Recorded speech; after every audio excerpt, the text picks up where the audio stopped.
అందరికీ నమస్తే.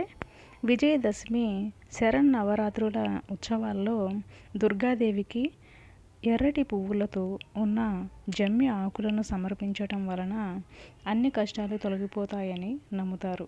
నవరాత్రులలో దుర్గాదేవిని జమ్మి ఆకులతో పూజిస్తారు. హిందూ ధర్మంలో జ్యోతిష్య శాస్త్రంలో చెట్లు మొక్కలను చాలా అద్భుతంగా పరిగణిస్తారు. ఈ మొక్కలు చెట్లలో కొన్ని మొక్కలు వృక్షాలు చాలా ముఖ్యమైనవి ఉన్నాయి. అవి జాతకంలోని గ్రహాలు నక్షత్రాల దుష్ప్రభావాలను కూడా తగ్గిస్తాయి. ఈ మొక్కల్లో ఒకటి జమ్మి చెట్టు అంటే శమి వృక్షం. దుర్గాదేవి అమ్మవారికి నవరాత్రులలో ప్రతిరోజు ఎర్రటి మందారం పువ్వులతో పూజ చేస్తారు. వివిధ పురాణాలు శాస్త్రాలలో ఎరుపు మందారం పువ్వులతో అమ్మవారిని పూజించటం గురించి వివరించబడింది. అయితే జమ్మి పువ్వులు ఆకులు కూడా అమ్మవారికి ఎంతో ప్రీతికరమైనవని చాలా తక్కువ మందికి తెలుసు. నవరాత్రుల్లో ప్రతిరోజు అమ్మవారికి ఒక్కటైనా మందారం పువ్వు శమి పువ్వులతో ఉన్న ఆకును సమర్పిస్తే అమ్మవారి అపారమైన అనుగ్రహాన్ని పొందుతారు.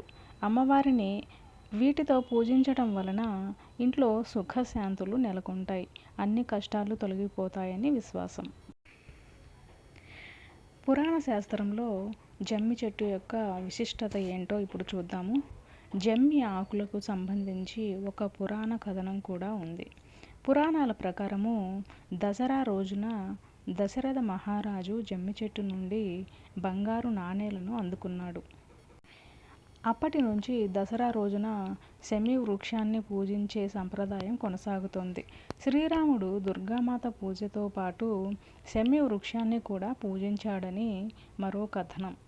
అంతేకాదు పాండవుల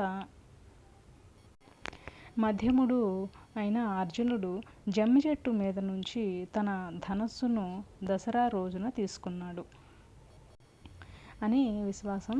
కాబట్టి నవరాత్రి ఉత్సవాల ముగింపులో 10వ రోజైన దసరా రోజున శమి వృక్షాన్ని పూజించటం వలన ఇంట్లో సిరి సంపదలు చేకూరుతాయని, భక్తుల కోరికలు త్వరగా నెరవేరుతాయని నమ్మకం.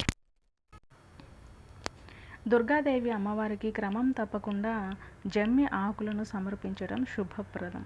అమ్మవారు సంతోషించి తన భక్తుల కుటుంబాలను ఆశీర్వదిస్తుందని నమ్మకం.